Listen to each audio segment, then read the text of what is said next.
आखिर कैसी चमत्कारी शक्ति है खाटू श्याम जी में? डॉक्टर ने बोला कि आपको ये हॉस्पिटल चेंज करना पड़ेगा, यहाँ पे बच्चे की पार नहीं पड़ेगी। जय श्री श्याम। दोस्तों, खाटू श्याम दर्पण में आपका बहुत बहुत स्वागत है। जो मैंने इस युग में बाबा का चमत्कार देखा है, ऐसी चमत्कारी शक्ति आपको हमारे चैनल पर ही देखने को मिलेगी। आज ऐसे वक्त की बात करने वाला हूँ जिसकी बातें सबसे ज्यादा निराली है। बाबा ने मेरे को जो 3 घंटे का रास्ता था, वो बाबा ने मेरे को 1 घंटे 10 मिनट में कवर करवाया। इस दरबार पे माथा टेकने से ही उसकी सोच बदल चुकी है। बाबा ने ऐसा चमत्कार किया, विश्वास करना, मम्मी का शुगर 2 महीने बाद बाबा ने अपना झंडा चढ़वा लिया मेरे से। और ऐसे ऐसे चमत्कार हुए उसके जीवन में, वो खुद बताना चाहता है। बाबा को यही बोला कि बाबा अगर आपको जीवाना है तो इसको भी जीवा देना, नहीं तो रास्ते में हम सबको मार देना। हमने उनको अपने स्टूडियो में लेकर उनका इंटरव्यू लिया है, विस्तार से उन्होंने सारी बातें बताई है। बाबा श्याम की ऐसी लीला को जानने के लिए खाटू श्याम दर्पण को सब्सक्राइब जरूर कीजिए। जय श्री श्याम भैया जी। जय श्री श्याम, जय श्री। तो मैं सुमित मनोज कुमार सोनी, रहने वाला नीमराना का हूँ, और आज मैं आपको एक बात बताना चाहता हूँ जो मेरे जीवन में मेरे साथ घटित हुई है और जो मैंने इस युग में बाबा का चमत्कार देखा है। मेरे साथ पहली घटना 2021 में घटी, जो मेरे को पुत्र प्राप्ति हुई बाबा के आशीर्वाद से 27/5/2021 को हिंदू हॉस्पिटल नीमराना में। तो सब कुछ अच्छी तरीके से मेरी डिलीवरी हुई वहां पे, मेरे मिसेज की, सब कुछ ठीक था। उसके 6 महीने बाद मेरे बेटे की सडनली तबीयत खराब होती है, सर्दियों का मौसम आते ही, और मैंने डॉक्टर को दिखाना शुरू किया। तो धीरे धीरे जैसे जैसे दिन निकलते गए, 10 दिन 15 दिन में उसकी हालत बहुत ज्यादा बिगड़ती चली गई। मेरे को हॉस्पिटल में भर्ती करवाना पड़ा मेरे बेटे को, और वहां पे मैंने ये देखा, रात को वो जब रोता था, मैं कुछ भी खिलाऊं या पिलाऊं, उसको खाने के बाद उल्टी करता था और वो बेहोश हो जाता था। डॉक्टर भी बोल रहे थे कि हमारे कंट्रोल से बाहर हो गया। मैं जब रात को उन्होंने बोला कि हमें इसको आईसीयू में एडमिट करना पड़ेगा, ये नॉर्मल वार्ड में कामयाब नहीं हो पाएगा, तो जैसे ही उन्होंने कहा, मैं सब कुछ, मेरा दिमाग एकदम हिल गया। मैं कुछ भी नहीं सोच पाया कि मैं क्या करूं क्या नहीं करूं, और जो मेरे बच्चे की स्थिति थी वो मेरे से देखी नहीं जा रही थी, और उसको ऑक्सीजन लेवल सब कुछ डाउन आ गया था उसका। तो जैसे ही सुबह होती है, मैं अपने घर आता था, मैं आया मेरे घर, मैं उस टाइम तक मैं श्याम बाबा को जानता था, पर मैं इतना मानने वाली मेरे अंदर कोई बात नहीं थी कि मैं मान लूं, सभी को मानता था। पर उस दिन ऐसा हुआ कि मैं आ रहा था, हमारे नीमराना NH 48 पे बाबा श्याम का एक मंदिर है, खाटू श्याम जी के नाम से, उनके ट्रस्टी श्री कमल जी यादव हैं। तो मैं वहां से गुजर रहा था, तो मैंने सोचा कि यहाँ पे मैं बाबा के श्री चरणों में एक बार माथा टेक के निकलूं। तो जैसे मैंने वहां पे माथा टेका, मेरी आंखों में आंसू थे बच्चे की वो स्थिति देख के। तो वहां पे जो पुजारी थे, उन्होंने मेरे को एक प्रसाद दिया और एक टीका दिया, तो मैंने वहां पे जाके बच्चे की लगाया। वहां से लगाने के बाद में डॉक्टर ने बोला कि आपको ये हॉस्पिटल चेंज करना पड़ेगा, यहाँ पे बच्चे की पार नहीं पड़ेगी, बच्चे के कुछ भी हो सकता है। तो मैं वहां से बच्चे को लेके निकला, तो मैंने एक हॉस्पिटल में गया, तो वहां पे उस हॉस्पिटल में भी उन्होंने मना कर दिया। मेरी बड़ी वाली बहन जो कि सुल्ताना में रहती है, वहां से उनका फोन आया कि आप कहीं मत जाओ, आप यहाँ जाओ। नीमराना से जो चिड़ावा है वो 3 घंटे का रास्ता है, 110 किलोमीटर है। बाबा ने ऐसा चमत्कार किया, मेरे को खुद नहीं पता, गाड़ी चलाने वाला मैं था, मेरी गाड़ी में मेरी मम्मी, मेरी मिसेज और मेरे पापा, और वो हर 5 मिनट में बेहोश होने वाला मेरा बेटा था। जैसे ही मैं गाड़ी में बैठा, तो मैंने बाबा को यही बोला कि बाबा अगर आपको जीवाना है तो इसको भी जीवा देना, नहीं तो रास्ते में हम सबको मार देना, हमें जीने की जरूरत नहीं है। क्यों इतना मैं अटैच हो गया था मेरे बेटे से। बाबा ने, मेरे को नहीं पता, मैं रियल बता रहा हूँ कि गाड़ी कितने पे चल रही थी कितने पे नहीं चल रही थी, रास्ते में टोल आए, बैरिकेड्स थे। बाबा ने मेरे को जो 3 घंटे का रास्ता था, वो बाबा ने मेरे को 1 घंटे 10 मिनट में कवर करवाया। वहां पे जाने के बाद में डॉक्टर ने मेरे को एक चीज बोली, अगर आप आधा घंटा लेट हो जाते तो ये बच्चा आपका नहीं रहता। मैंने उस दिन से प्रण लिया कि मैं हमेशा बाबा को ही मानूंगा, और ये मेरे साथ रियल घटना घटी हुई है। उस टाइम की मेरे बच्चे की मेरे पास फोटो है, मैं आपको फोटो भी दिखाना चाहूंगा। ये उस टाइम की मेरे बेटे की फोटो है, जिसको ऑक्सीजन के लिए पाइप वगैरह लगाए गए थे, और डॉक्टर ने कहा था कि इसका जो ब्लड है वो पानी में कन्वर्ट होने लग गया था। ये रियल स्टोरी है, कोई फेक नहीं है कि मैं मेरे बेटे के लिए झूठ बोलूंगा। कोई भी माँ बाप अपने बेटे बेटे के लिए अपने को, मेरे को कोई फेमस होने का नहीं, पर ये जो बाबा की शक्ति है इस युग में मैंने पहला चमत्कार ये देखा। दूसरा चमत्कार मैंने ये देखा, अभी पिछले 1.5 साल पहले मेरी मम्मी के एकदम से शुगर बन गया, ब्लड शुगर। और ब्लड शुगर इतना हाई हो गया था कि हमको ये समझ में नहीं आया था क्या हो रहा है क्या नहीं हो रहा है। मेरी मम्मी की उंगलियां पकने लग गई थी, उसमें से ब्लड आने लग गया था। और मेरी मम्मी एकदम हेल्थी थी, एकदम हेल्थी। हमारे घर में सबसे गोल मटोल मेरी मम्मी थी। मेरी मम्मी एकदम कमजोर हो गई, अब जैसे मैं दिख रहा हूँ इससे भी कमजोर हो गई, और उंगलियां पकने लग गई, कहाँ कहाँ से ब्लड आने लग गया।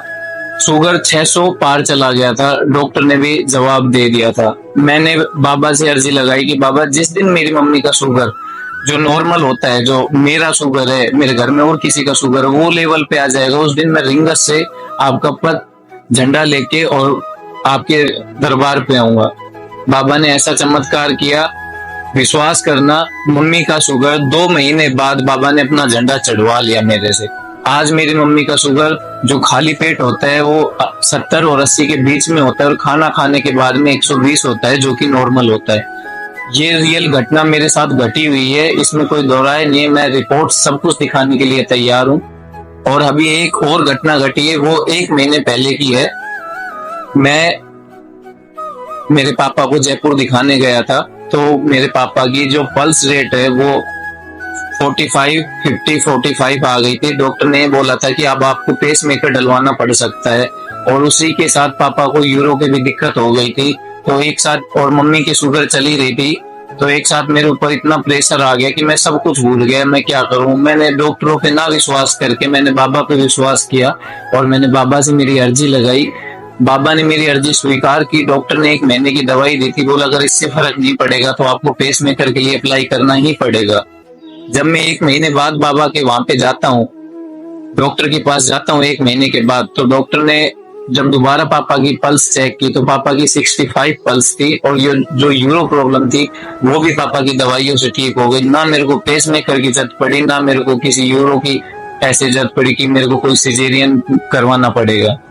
तो आप, मेरा मानना ये है कि दुनियादारी जो है वो सब यहीं रह जाएगा, कोई अपना नहीं, कोई पराया नहीं, सब है तो अपने और नहीं है तो कोई नहीं है। मेरा यही कहना है कि आप सब नीत नेकी सब ठीक रखें और सब एक साथ मिलकर जीने का प्रयास करें। मेरी 5 चीज आप जीवन में सब हमेशा याद रखना। अगर आपको एक सुखद जीवन जीना है, तो अगर आपको मित्रता करनी है तो कृष्ण और सुदामा जैसी कीजिए कि उन्होंने ना महल का घमंड किया और ना गरीबी देखी। और अगर आपको परिवार चलाना है तो शिव परिवार जैसे जिए, जिसमें आपको सांप भी मिलेगा, शेर भी मिलेगा, हाथी भी मिलेगा, और माता पार्वती ने उस परिवार को बांध के रखा है। और अगर आपको प्रेम करना है तो राम और सीता जैसे किए कि राम के बिना सीता अधूरी और सीता के बिना राम अधूरा। और अगर आपको एक चीज और है, जो रावण को सब बुरा बताते हैं, पर रावण बुरा था या नहीं था वो एक अलग बात है। पर एक चीज सच्ची बात है कि रावण अपनी बहन के लिए भगवान से लड़ पड़ा था। अपनी बहन पे आंच ना आने दें, अपने माता पिता का सदैव आप आदर सम्मान करें। और माता पिता से मैं इतना प्यार करता हूँ कि जो आज के टाइम में, आज के युग में चल रहा है, जो बंदे ब्रेकअप होने के बाद में रोते हैं कि मेरा ट्रू लव है, वो फीलिंग मेरे को मेरे माता पिता के लिए है। मैं उनको 1 मिनट के लिए मेरी आंखों से ओझल नहीं होने देता। उनकी छोटी सी भी बात होती है तो मैं सब कुछ, मेरा दिमाग काम करना बंद कर देता है, आंखों से आंसू आ जाते हैं। और हमेशा से जो है वो माता पिता है, जो मिला है, जिसकी वजह से हम यहाँ पे आए हैं, वो अपने माता पिता है। तो अपने माता पिता, अपने बड़े बूढ़ों का, सबका आपको सम्मान करो। और एक छोटी सी और अर्जी है आपसे, सभी शाम भक्तों से मेरी, कि आपका जब भी जन्मदिन आए या कोई शादी की सालगिरह आती है तो आप बाहर में जाते हैं या और कहीं जाते हैं, या आप केक काटते हैं, 10 केक मंगवा लेते हैं, उनको काटते हैं, वेस्ट होता है, वो किसी के काम भी नहीं आता है। तो उससे बढ़िया मेरा एक छोटा सा आपसे विनती है कि आपका कोई भी जन्मदिन आता है, शादी की सालगिरह है, घर में कोई भी आपके शुभ कार्य होता है, तो उसमें 5 पौधे जरूर लगाएं। आपके 5 पौधे आने वाली अपनी ही पीढ़ी को सुधारेंगे, ना कि बिगाड़ेंगे। आज हम इतने डिजिटल हो गए कि हम जो अपना नेचर है, जो अपनी सृष्टि का जो पालन जो अपने को करना है, वो हम नहीं कर रहे हैं। 5 पेड़ से आपका कुछ नहीं होगा, आपके केक से सस्ते आएंगे 5 पेड़, ना कि महंगे आएंगे। आप बाहर में जाएंगे तो आपको भी पता है कि आपका क्या चार्ज लगेगा, उतने के पेड़ उससे भी कम रेट में आएगा। आपको 5 पेड़ अगर आप लगाओगे तो आपका भी जीवन सुधरेगा, आने वाले आपके बच्चे का भी सुधरेगा, और युगों युगों तक जब वो पेड़ बड़ा होगा, जब उसकी छांव में कोई बैठेगा तो आपको गाली कोई नहीं बकेगा, आपको आशीष देगा। और आपसे विनती, गर्मियों में, सर्दियों में जिस भी गरीब की आपसे मदद की जाए वो जरूर करें। आपकी पुण्य कमाई में से रोजाना कुछ भी आपकी जैसी श्रद्धा हो, 10 रुपए, 20 रुपए, 100 रुपए, जैसी आपकी कमाई हो, आपकी उस पुण्य कमाई में से एक अलग आप अपना बॉक्स बनाएं, उसमें आप उठा के रखें। जब भी पैसे इकट्ठे हो जाएं, आपको जरूरत लगे कि अब सर्दी है तो सर्दी के हिसाब से गरीब बच्चों को कंबल दे दिया, कभी खाना बांट दिया, कभी दूध पिला दिया। अगर दाता ने अपने को इस लायक बनाया है तो आप उस लायक एक बार बन के देखो। मेरे कहने से 5-6 चीज है जो आप अपना के देखो, आप याद करोगे कि कुछ बात कही थी। और जिंदगी में एक चीज और है मैन, वो आप सदैव याद रखना। बड़े बूढ़े कहते थे, लंगोट का सच्चा और बात का पक्का जो इंसान होता है ना, उसको कोई बोलने वाला नहीं होता है। कोई भी गली में से निकल जाए उसको कोई रोकने वाला। जय श्री श्याम मेरे सभी दोस्तों। अगर कोई बात मेरी गलत लगी हो, बुरी लगी हो, तो मेरे को आप अपना भाई, बेटा, दोस्त जो भी मान के आप मेरे को क्षमा करना। आपका बहुत बहुत शुक्रिया, थैंक यू। अच्छा भैया, ये जो आप इतने अटूट विश्वास से बोल रहे हो बाबा के प्रति, जो आपके प्रेम है मन में, वही हमारे जो भक्त हैं, कुछ लोग जो नहीं मानते, आप उनके अंदर विश्वास किस प्रकार बढ़ा सकते हो? मैं उनको एक ही चीज बोलना चाहूंगा, अगर आपको अटूट नहीं है, एक बार आप अपने दिल से, आप किसी को भी एक बार, आप जिसको शिद्दत बोलते हैं, हमने फिल्मों में भी डायलॉग सुना है कि शिद्दत से अगर किसी को चाहेंगे तो कायनात पूरा जोर लगा देती है। तभी आप, कोई भी आपका ऐसा काम हो जिसमें, उसमें काम में सच्चाई होनी चाहिए, आपकी नैतिकता होनी चाहिए। गलत काम के लिए बाबा को परेशान मत करना, बाबा ना तो आपका करेंगे और ना फिर आप बाबा पे भरोसा करोगे। तभी सच्चे काम के लिए बाबा को दिल से एक बार बोल देना। मैं गारंटी दे रहा हूँ, लिख के दे रहा हूँ कि आपका काम नहीं हो तो बताना। बाबा श्याम का नाम लेके आप एक बार वो काम कर देना, बस उस काम में सच्चाई, आपकी भावना छुपी हुई होनी चाहिए, और दिल से एक बार बाबा को कह देना। कोई ऐसा काम नहीं है कि बाबा नहीं करेगा। और ये हारे का सहारा, इसको ऐसे ही नाम नहीं मिला, कलयुग में ना, इस बाबा को सतयुग में नाम मिला हुआ है भगवान कृष्ण से कि हारे का सहारा।